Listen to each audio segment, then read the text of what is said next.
Hey guys, Robert here. I wanted to create this little program to show you an example of using a simple menu to control a program as just a little user interface. So what we're going to do is put together a switch statement inside a do-while loop and show you how that works. First of all, here is the menu running down here, so let's go ahead and see how this works. We just put a selection 1, then we'll see that we've gone to an area of the program called menu option 1, menu option stuff 1 here.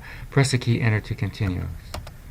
The menu will display again. Let's go to option number 2, and here we're running option number 2 here. Press any key and enter to continue. The menu will display again. If we press any other key other than 1, 2, or 3, for example R, whoops, we get this little message that says invalid selection. The menu displays again. Let's press, for example, 6, which is not a menu selection.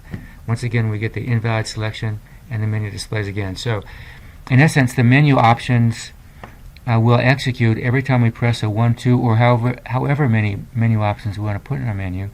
Any other key will simply display an invalid selection message and display the menu again. If we press the value 3, and then our program executes. And so this is a very simple way to control the execution of a program through a simple menu that gives the user total control over how the menu operates. So let's go ahead and take a look at how we've done this here.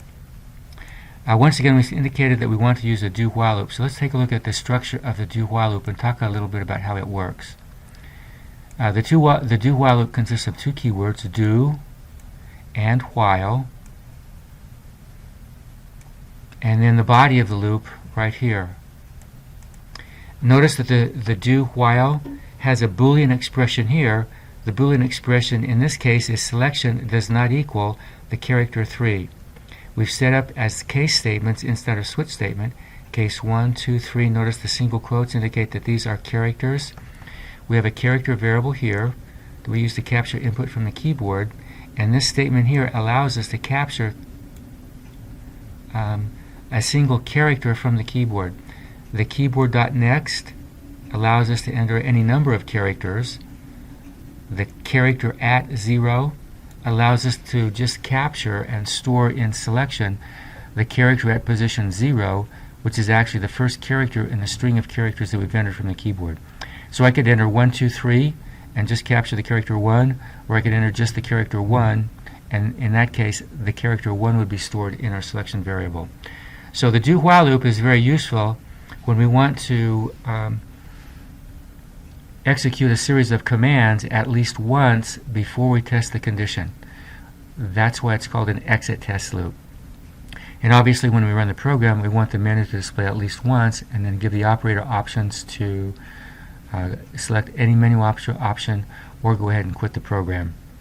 The source code for this little program is located on the Canvas site. Right below the link to watch this video is a link where you can take a look at this source code. Go ahead and run it a couple times, play with it, change the menu options, add a couple more things, and you'll see how it works. One other thing that I wanted to show you here, down here in the methods that actually run when the menu options are selected, we've got this little pause menu right here. This is just a simple little method that allows us to pause execution until we press a key and enter, just by putting this message on the screen and then getting keyboard input with the keyboard next, and then exiting the method and going on with whatever we processed afterwards. Let's run the program again just so you can see how it works. So we've got our menu options running down here. Menu option 1, 2, 3 are quit. If we select 1, then we go to menu option 1, execute that code, press any key and enter. The menu displays again. Menu option 2, the method controlling menu option 2 will execute. Any key, enter. The menu displays again. 3, exits the program. Hope that helps.